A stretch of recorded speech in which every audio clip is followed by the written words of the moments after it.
Sabe aquela pergunta que parece simples, mas abre um universo de outras questões? Tipo, como é que um pedaço de papel pode valer uma fortuna enquanto o outro é só lixo? Ou por que a gente segue regras que, se for parar para pensar, não existem de verdade, fisicamente? Pois é, hoje a gente vai mergulhar a fundo nas ideias de um livro sensacional do John Searle, chamado A Construção da Realidade Social. A ideia aqui é entender direitinho como nós criamos todo esse nosso mundo de dinheiro, de governos, de casamentos, tudo isso a partir de um universo que, no fundo, é feito só de partículas.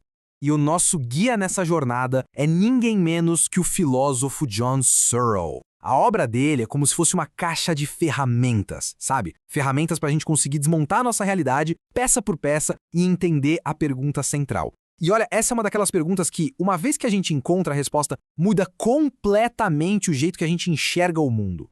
Bom, então o nosso roteiro é este aqui. Primeiro, a gente vai falar sobre esse mundo invisível que nos cerca. Depois, vamos separar os fatos em brutos e institucionais. Em seguida, entender a diferença entre o que é intrínseco e o que é relativo ao observador. Aí a gente entra na mágica de dar uma função para as coisas. E, por fim, junta tudo para ver o mapa completo desse nosso mundo construído. Bora lá?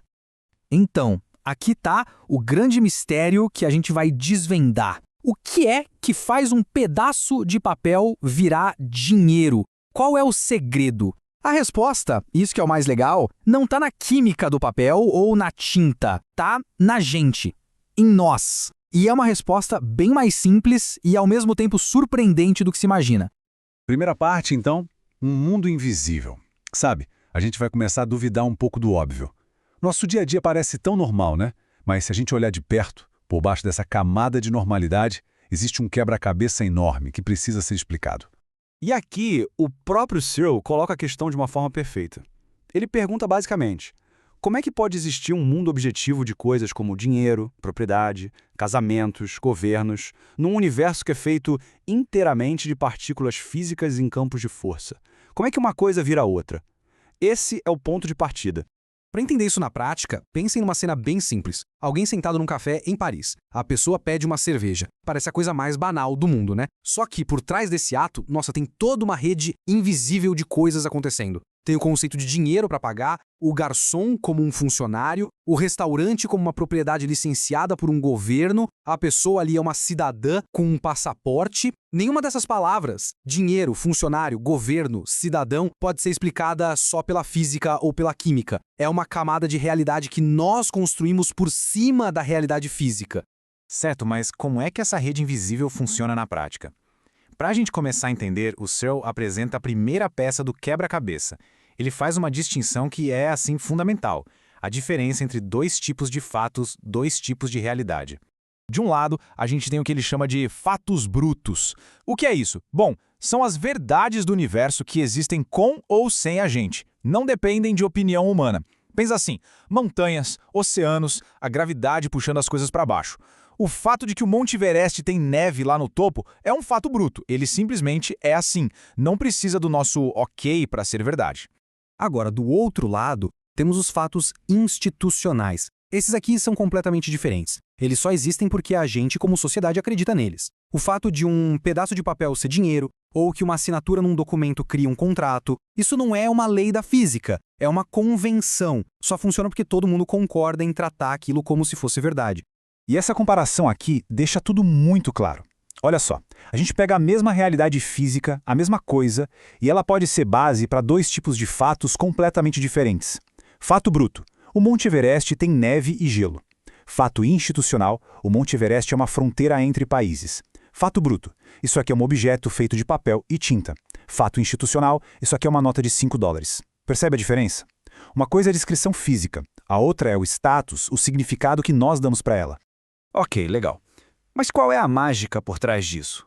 Qual o mecanismo que permite a gente pegar um fato bruto e transformar em um fato institucional? A resposta está numa outra distinção, um pouco mais sutil, mas que é a chave de tudo.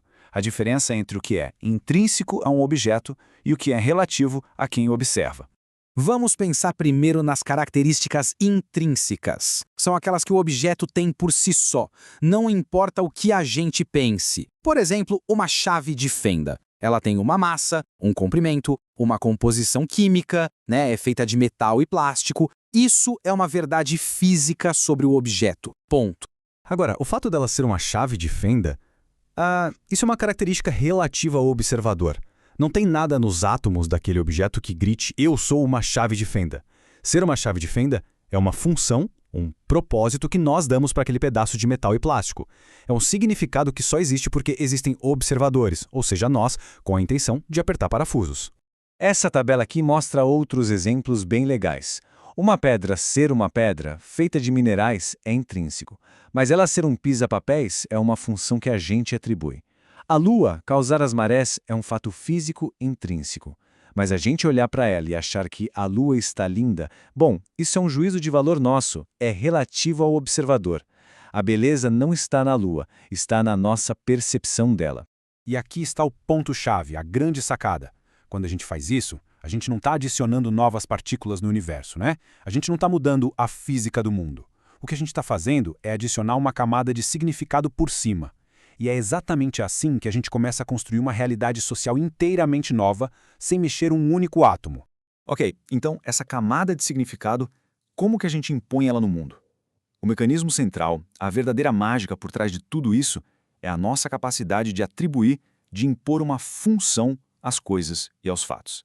E essa citação do Searle resume a ideia de forma brilhante. As funções nunca são intrínsecas, mas são sempre relativas ao observador. Olha que forte isso. Mesmo quando a gente pensa em algo biológico, como a função do coração, Searle diz que a própria ideia de função é algo que nós, os observadores, estamos projetando na natureza. E como é que a gente cria uma função? É um processo de 3 passos. Primeiro, a gente observa um fato puramente causal. O coração bate e bombeia sangue. Isso é física e biologia, um fato bruto. Segundo, a gente atribui um valor. Nós valorizamos a vida, a sobrevivência. Terceiro, e aqui está o pulo do gato, a gente junta os dois. Como o bombeamento de sangue ajuda na sobrevivência, que a gente valoriza, nós dizemos que a função do coração é bombear sangue. A função não é algo que a gente descobre, é algo que a gente impõe com base nos nossos valores. Beleza, agora que a gente tem todas essas peças, fatos brutos, fatos institucionais, características intrínsecas e a ideia de função, a gente pode finalmente montar o projeto completo. É hora de juntar tudo e ver como o nosso mundo social é de fato construído. Então, aqui está o mapa, o projeto da realidade social. Olha como tudo se encaixa. A gente começa com um mundo de fatos brutos, a base física de tudo. Sobre essa base, a gente distingue as características intrínsecas das relativas ao observador. Aí, através de uma intenção coletiva, a gente atribui funções às coisas. E é essa atribuição de função que cria os fatos institucionais, dinheiro, propriedade, governo. O resultado? Um mundo social que é estável, objetivo, mas que, no fundo, é construído sobre o nosso acordo coletivo. E essa é a conclusão, que é realmente de explodir a cabeça.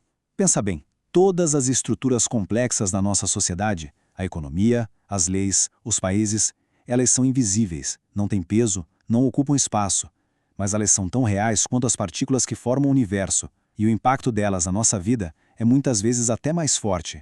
E para fechar, fica uma provocação, uma pergunta para se pensar. Agora que o projeto foi revelado, que estruturas invisíveis do dia a dia de repente se tornam visíveis? Que coisas que antes pareciam naturais, dadas, agora se revelam como construções humanas baseadas em acordos? Porque a verdade é essa. Uma vez que a gente aprende a ver os fios que montam essa realidade, fica impossível não enxergá-los em todos os lugares.